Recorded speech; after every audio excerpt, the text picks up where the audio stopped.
नमस्कार दोस्तों, एनएस ज्योतिष में आपका फिर से स्वागत है। आज हम जानेंगे तुला लग्न वालों के लिए जून 2023 का महीना कैसा रहेगा। चलिए देखते हैं। इस भाव में अगर 7 नंबर लिखा है, ये लग्न भाव इसको कहते हैं, तो ये तुला लग्न वालों की पत्रिका है। अब बात करते हैं कौन कौन से ग्रह आपके किस किस स्थान पे बैठे हुए हैं। प्रथम भाव में आपके चंद्र और केतु बैठे हुए हैं। शनि आपके पंचम भाव में है। गुरु, राहु और बुध आपके सप्तम भाव में है। सूर्य आपके अष्टम भाव में है। शुक्र, मंगल आपके दशम भाव में है। गोचर की बात करें तो बुध 7 जून को आपके सप्तम भाव से अष्टम भाव में चले जाएंगे और वही बुध 24 जून को आपके अष्टम भाव से नवम भाव में चले जाएंगे। सूर्य के गोचर की बात करें तो सूर्य 15 जून को आपके अष्टम भाव से नवम भाव में चले जाएंगे। अब हम दृष्टि के बारे में बात करेंगे। दृष्टि के बारे में, दृष्टि देखिए, शनि की दृष्टि मैंने स्टार मार्किंग किया है, गुरु की दृष्टि मैंने बड़ा वाला डॉट मार्किंग किया है ताकि आपको दिख सके अच्छे से, और हैश मार्किंग मैंने मंगल की दृष्टि के लिए किया है। अगर शनि की दृष्टि की बात करें तो शनि आपके पंचम भाव में बैठ करके सप्तम भाव को देख रहे हैं, एकादश भाव को देख रहे हैं और दूसरे भाव को देख रहे हैं। गुरु की दृष्टि के बारे में बात की जाए तो गुरु की दृष्टि गुरु आपके सप्तम भाव में बैठे हुए हैं और गुरु की दृष्टि आपकी पड़ रही है। जैसा कि आपको पहले भी मैंने बताया है, गुरु की दृष्टि 5, 7 और 9 होती है। तो गुरु की 5वीं दृष्टि आपकी पड़ रही है आपके, ये देखिए, 1 2 3 4 5,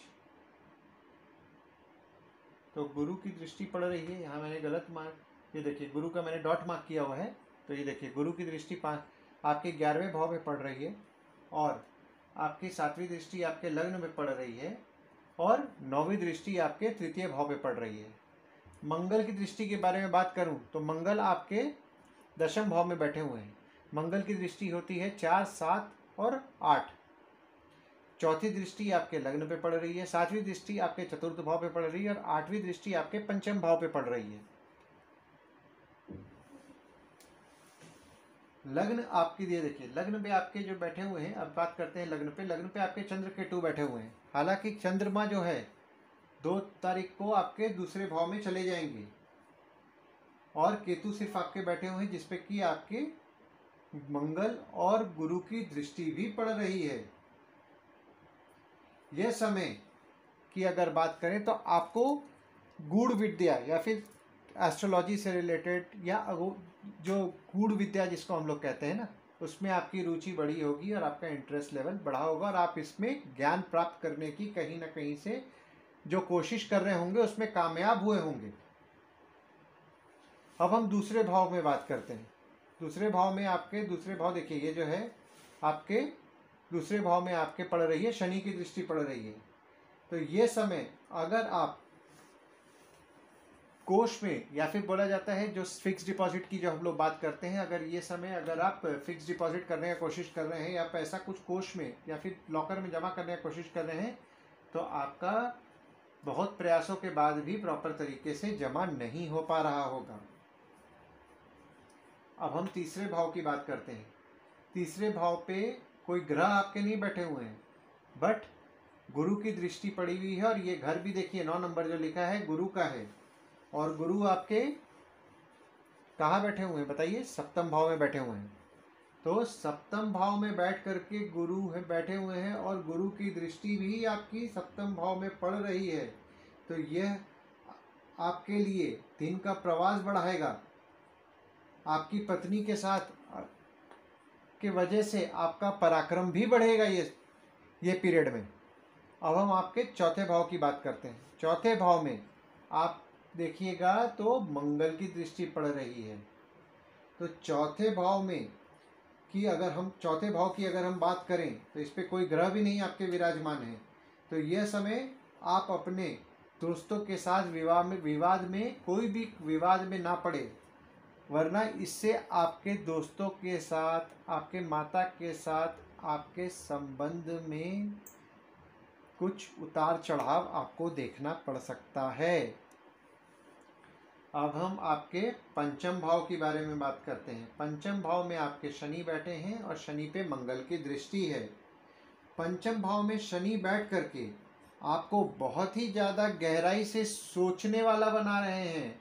आप कोई भी कार्य करने के पहले बहुत ज़्यादा सोच रहे हैं, सोच समझ करके डिसीजन ले रहे हैं, बहुत गहराई से आप सोच रहे हैं। जो स्टूडेंट्स हैं इस समय का लाभ उठाइए। ये समय अगर आप पढ़ेंगे तो आपको थोड़ी कड़ी मेहनत करनी पड़ेगी, बट आपको रिजल्ट मिलेगा। अब हम आपके षष्ठम भाव के बारे में बात करते हैं। छठवें भाव में देखिए, छठवें भाव में आपके कोई ग्रह भी नहीं बैठे हुए हैं, ना कोई ग्रह की दृष्टि पड़ रही है, पर छठवें भाव के स्वामी आपके सप्तम भाव में बैठे हैं। तो अगर आप अपने नानी परिवार में मामा या मौसी उनके साथ कोई कारोबार करने का सोच रहे हैं तो ये समय आप अपने कारोबार को शुरू कर सकते हैं। यह आपके लिए एक अच्छा पीरियड है।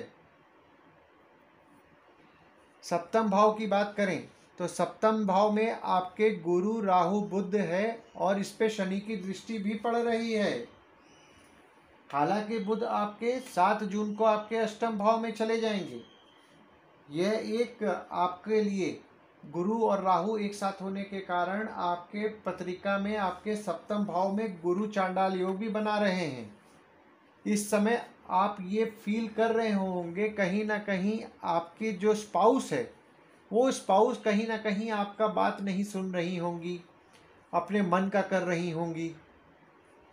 और यह आप इस पीरियड में अगर कोई बिजनेस अपनी पत्नी के साथ करना चाहते हैं तो ये पीरियड में आप बिजनेस शुरू कीजिए, आपको इससे अच्छा लाभ होगा।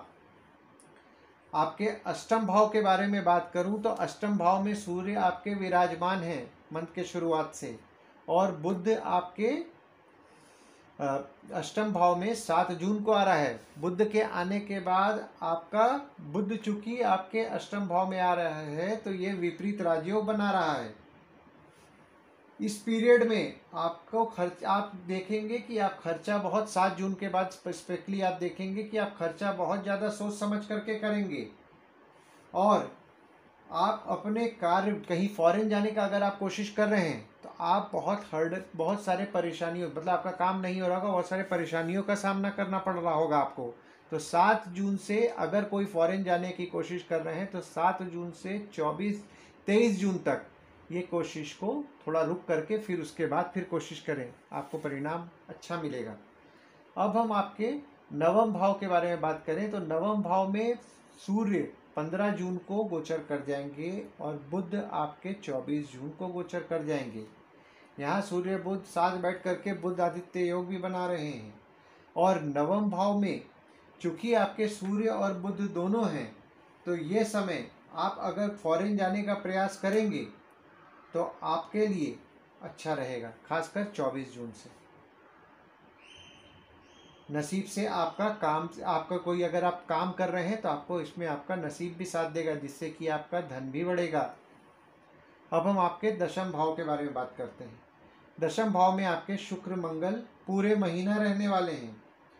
तो ये भाव देखिए, अब देखिए यहाँ पे लिखा हुआ है 7 नंबर शुक्र की राशि, शुक्र आपके दशम भाव में है।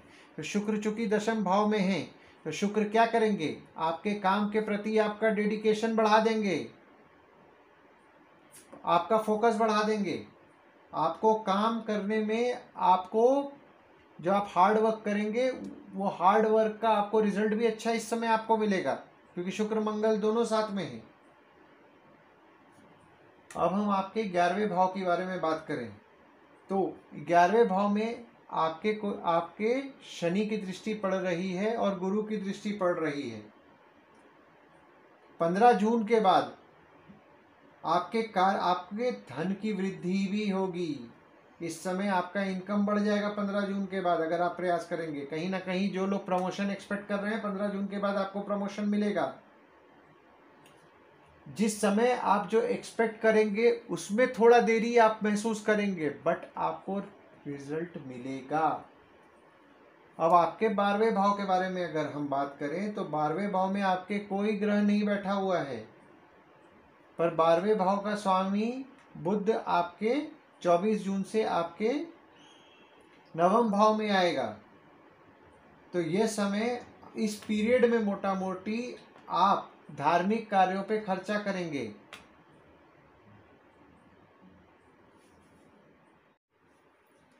गुड डेट्स के बारे में बोले तो गुड डेट्स आपके मतलब जिस दिन आप अच्छा कार्य आप कर सकेंगे, आपके लिए वो दिन शुभ रहेगा, वो है गुड डेट्स आपके लिए हैं 1 तारीख, 5 से 10 तारीख, 14 और 15 तारीख, 18 और 24 तारीख। ये दिन कोई भी शुभ कार्य आप करेंगे तो आपके लिए अच्छा रहेगा। अगर बैड डेट्स की हम बात करें तो बैड डेट्स आपके लिए, जिस दिन आप ट्रैवलिंग अवॉइड करें, कुछ भी अच्छा कार्य करना चाहते हैं तो उस दिन अवॉइड करें। तो 2 से 4 तारीख, 11 से 13 तारीख, 16-17 तारीख, 25 से 27 तारीख। उपाय की अगर हम बात करें तो आपको हर रविवार को आदित्य स्तोत्र का पाठ करना है, और इस महीने के लिए मैंने आपको बताया, और दुर्गा सप्तशती का पाठ आपको करना है हर बुधवार को। आशा करता हूँ इस वीडियो में दी हुई जानकारी आपको पसंद आई होगी। अगर ये वीडियो आपको पसंद आया हो तो इस वीडियो को लाइक, शेयर, सब्सक्राइब करें और नोटिफिकेशन बेल को जरूर दबाएं दोस्तों। धन्यवाद। कल फिर मिलेंगे एक नए वीडियो के साथ।